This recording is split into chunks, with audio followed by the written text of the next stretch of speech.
Mano suave con los protagonistas de la mayor trama de corrupción política de nuestro tiempo. Mano dura contra los que destaparon un fraude fiscal. Uno de esos protagonistas en las sombras, pero que siempre ha estado ahí. Soy Juan Luis Sánchez. Hoy en Un Tema al Día, de M. Rajoy al fiscal general, el juez que saltó al vacío.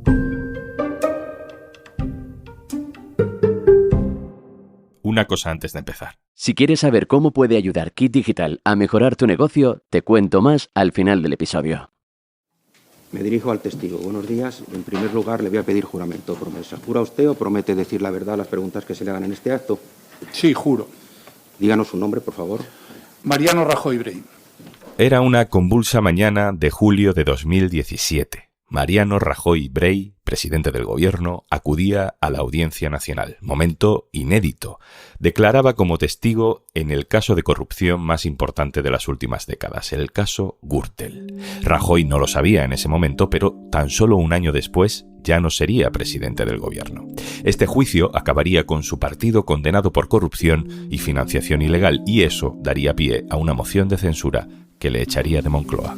Recuerde que está bajo juramento y que como tal nos tiene que contestar con la verdad las preguntas que se le vayan haciendo, ¿de acuerdo?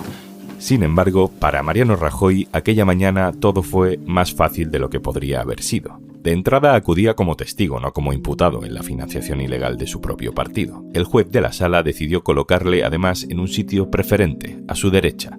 Eso ya provocó la primera queja de los abogados de la acusación. Previa a manifestar mi respetuosa protesta por la decisión de la sala de colocar al testigo en una posición que solo deben ocupar fiscales, magistrados, letrados y secretario. Yo creo que supone un privilegio indebido que no debería haberse otorgado, habida cuenta que el testigo comparece no como presidente del gobierno, sino como ciudadano español. Aquella mañana, aquel juez estaba haciendo algo que no quería hacer. Porque aquel juez se había opuesto sin éxito a que el presidente del PP, que ya tenía altos cargos en el partido durante la época más esplendorosa de la trama Gürtel, entrara por la puerta del juzgado siquiera como eso, como testigo. Votó en contra de llamar a declarar a Mariano Rajoy. Y eso a pesar de que en la famosa contabilidad a mano de Bárcenas aparecía ese M. Rajoy. Aquel juez cortó de raíz las preguntas sobre ese tema. ¿Usted tenía en aquel entonces algún tipo de enemistad con el señor Bárcenas que justificara que le incorporase usted a estos documentos? Yo no tenía ningún tipo de enemistad, que yo sepa. ¿Y encuentra, si es que pudiera usted darnos alguna luz, por qué aparecería su nombre dentro de estos papeles? Pues la pregunta no es pertinente. Esta fue la tónica de aquel interrogatorio: interrumpir a los abogados y evitar cualquier pregunta que pudiera evidenciar que Rajoy estaba ocultando información. Nunca, ya no le digo a usted, porque ya nos ha negado que usted nunca recibió ningún dinero en B, pero nunca se habló eso en ninguna reunión de la Comisión Ejecutiva del Partido Popular. La pregunta no es pertinente. Otra pregunta, por favor, señor letrado. Por último, ¿sigue pensando que este proceso es una trama contra el PP, tal como declaró en su día? ¿Puedo responder? No, pero no puede responder porque lo que yo no pretendo es que esto se salga del marco jurídico procesal. Por lo tanto, la pregunta me parece que no es pertinente. Que nada se salga del marco jurídico procesal, dice el juez. Que nada que no esté totalmente demostrado, totalmente amarrado en la investigación, pueda formar parte de especulaciones y sobreentendidos en este interrogatorio. Aunque toda España haya leído cierto SMS. Mire, el 14 de julio de 2013, el diario El Mundo hizo públicos sus SMS entre usted, el señor Bárcenas y la señora Iglesias, que ustedes se intercambiaron entre los años 2012 y 2013. Algunos han sido ya referidos: Luis, sé fuerte, hacemos lo que podemos y hay que resistir y que te ayuden. Mire, ¿usted le prestó algún tipo de ayuda al señor Bárcenas en el ámbito judicial, ante el estamento fiscal o ante el estamento policial en relación con este procedimiento, con el caso Gürtel? La pregunta Ninguna. La pregunta no es pertinente tampoco porque lleva una carga incriminatoria importante y porque ya ha respondido lo que ha dicho, que no se conectó, que se desconectó con él. Así que vamos a otra. Señor presidente, Rajoy empieza a darse cuenta de que el juez está de su parte, que le está evitando los problemas que él creía que iba a tener en este interrogatorio. A veces, cuando el magistrado corta una pregunta complicada, Rajoy busca a alguien en la sala con la mirada y le lanza una sonrisa cómplice, de la que me he librado. Y con esa sensación de estar protegido, con la venia, Rajoy vuelve a sacar su retranca. ¿Usted nunca oyó que ningún empresario le comentó que había entregado un dinero para el partido? Jamás. No sé si se ha confundido de testigo, señor letrado. Jamás. ¿Y qué me he confundido, perdón? De testigo. No, vamos a ver, por favor, no quiero observaciones tampoco. A la siguiente pregunta, por favor. Haga la siguiente pregunta, por favor. Sí, señor, pero me parece impertinente la contestación. Ya le he dicho al testigo que no vuelva a hacer esa observación, lo que no se lo puedes advertir antes de que la haga. Que yo creo que confunde sus papeles aquí. No, pues señor letrado. En fin, como decíamos antes, aquel día el juez estuvo especialmente escrupuloso con el marco jurídico procesal. ¿Está usted de acuerdo con la nulidad del proceso pedida por el representante procesal del Partido Popular? Pues no es pertinente porque es un problema de pura técnica jurídico-procesal que tendremos que ver cómo lo resolvemos incluso hasta nosotros. Por lo tanto, la opinión del testigo creo que no es necesaria. Resulta que aquel juez tan respetuoso en 2017 con una alta autoridad del Estado que quiso evitarle el trago de declarar sobre la corrupción de su propio partido, sobre sobres de dinero, sobre su nombre, los papeles de Bárcenas, aquel magistrado tan jurídico-procesal se llamaba Ángel Hurtado.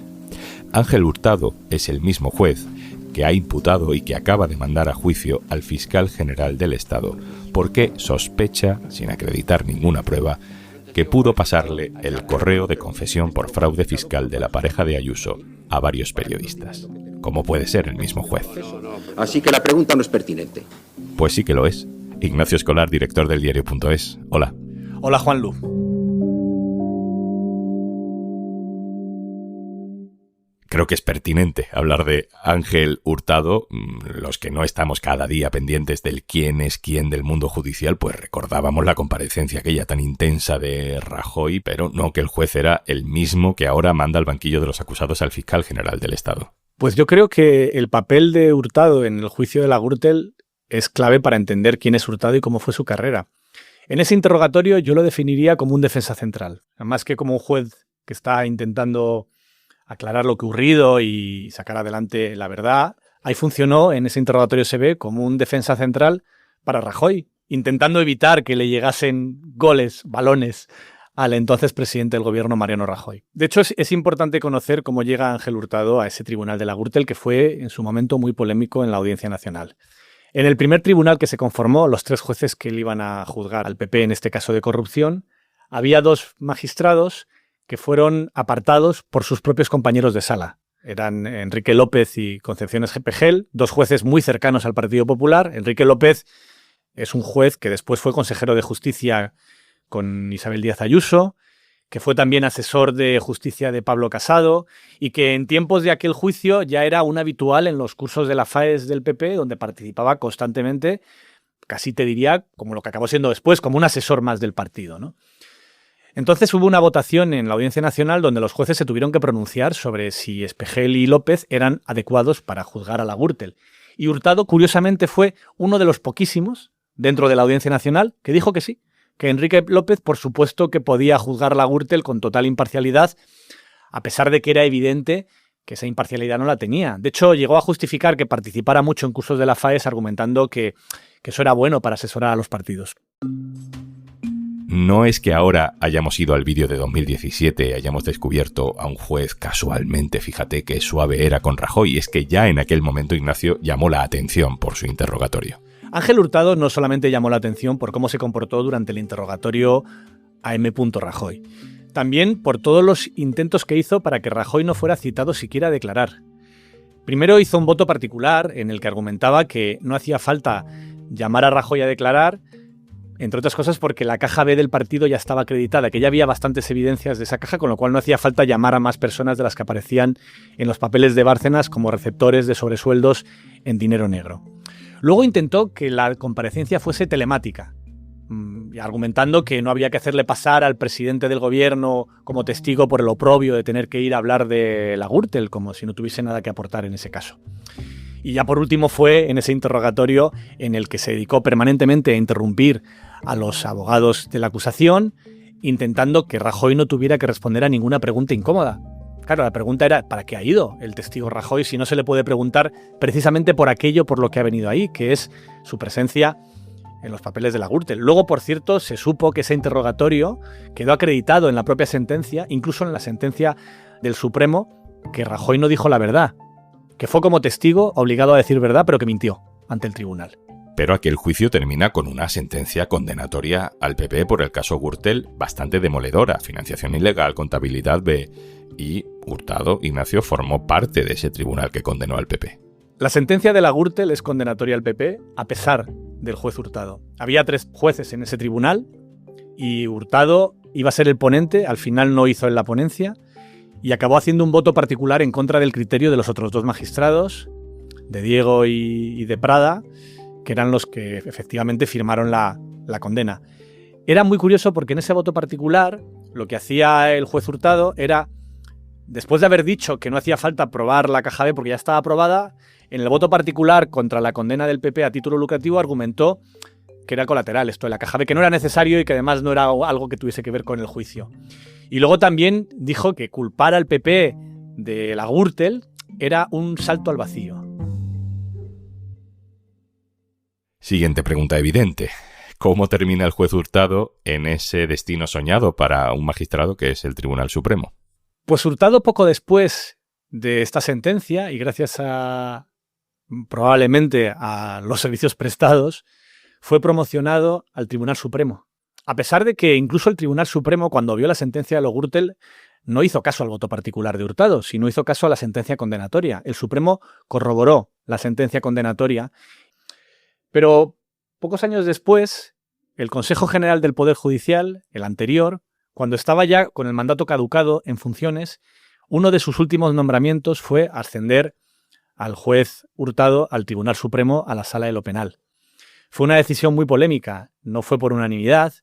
En su momento, muchos medios, también el diario.es, analizaron aquel nombramiento como lo que parecía un pago a los servicios prestados, una recompensa a un juez que en su etapa anterior en la Audiencia Nacional había sido tremendamente útil a la agenda y a las necesidades del Partido Popular.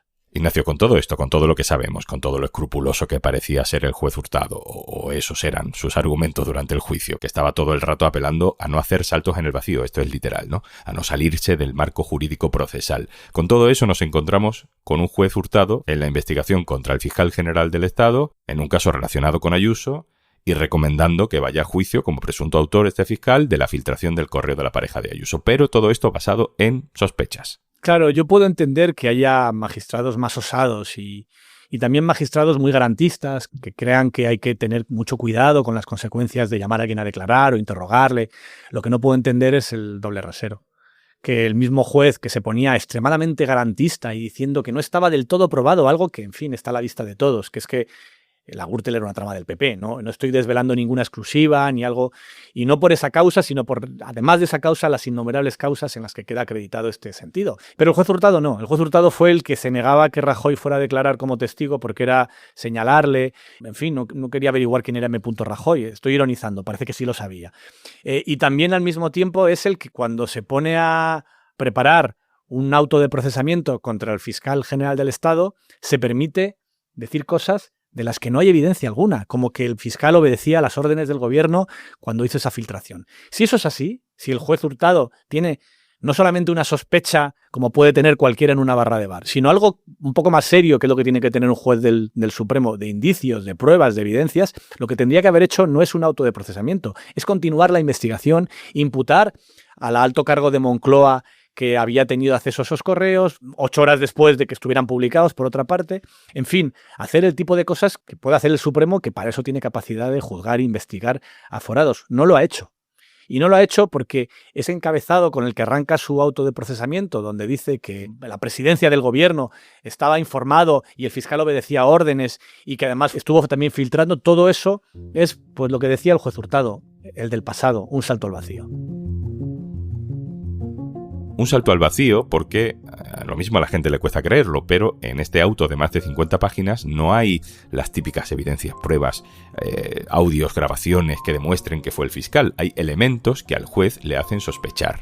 Que el fiscal borró el contenido de su móvil, que recibió algunas llamadas, poco más. Y con eso, como diría Miguel Ángel Rodríguez, pues pa'lante. Esto es la guinda del pastel, pero de un pastel que arranca con la propia apertura de este proceso penal. En España se publica información bajo secreto todos los días, de forma cotidiana. El propio Tribunal Supremo, en fin, la propia sentencia más importante del Tribunal Supremo, que fue la sentencia del Procés, fue filtrada a los medios de comunicación. Nunca se investiga. Nunca es nunca. Y es un poco como tener un campo de fútbol donde de repente está todo el mundo jugando al rugby y alguien dice penalti, con la mano no vale. Y dices, pero no estábamos jugando al rugby. Ah, no, tú no vale. No, lo tuyo no vale. Vale, bueno, bien.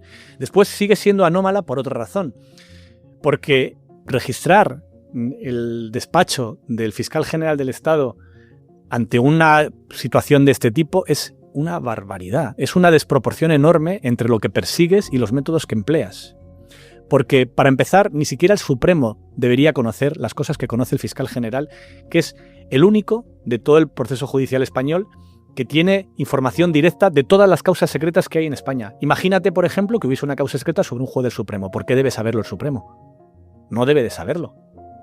¿Por qué razón tiene que tener el Supremo esa información? ¿Cómo es posible que se pueda permitir que la policía y la Guardia Civil entren en un despacho donde también se investigan los casos de corrupción policial, que también los hay?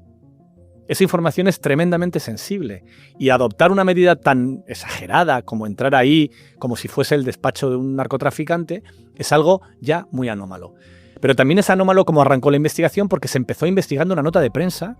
Esa era la excusa, una nota de prensa que el fiscal general del Estado confesaba que era suya, y a pesar de eso, luego después se viró la investigación hacia un tema completamente diferente, que era el papel de Álvaro García Ortiz en la supuesta filtración, Y el dato más terrible de toda la investigación es que en estos 8 meses en los que el juez Hurtado ha estado investigando, ha encontrado pruebas numerosísimas que demuestran que, salvo que el fiscal general del Estado tenga una máquina del tiempo, no ha podido ser él.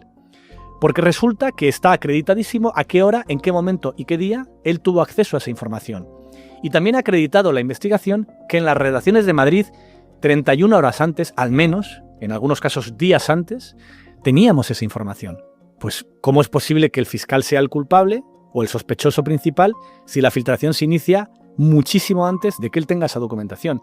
Hurtado, en otro salto al vacío que diría él, ha ignorado todas estas pruebas. Ha decidido que todo eso no le interesa, que no va con él. Y por eso creo que estamos ante una instrucción judicial tremendamente anómala y tremendamente grave, porque si esto le ocurre a un fiscal general del Estado, ¿qué no le puede pasar a un ciudadano común? Ignacio Escolar, director del diario.es. Muchas gracias. Gracias a ti, Juanlu.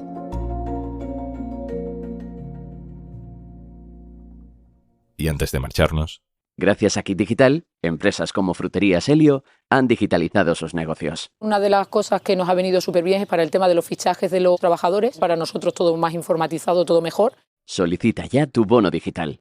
Kit Digital es una iniciativa del Gobierno de España gestionada por Red.es. Infórmate en el 900-909-001 o en acelerapyme.es. Colabora Cámara de Comercio de España. Financiado por la Unión Europea. Next Generation. Plan de recuperación. Gobierno de España. Esto es Un Tema al Día, el podcast del diario.es. Si te gusta lo que hacemos, necesitamos tu apoyo. Hazte socio, hazte socia del diario.es en el diario.es/socio. El podcast lo producen Carmen Ibáñez, Marcos García Santonja e Izaskun Pérez. El montaje es de Pedro Nogales. Yo soy Juanlu Sánchez. Mañana, otro tema.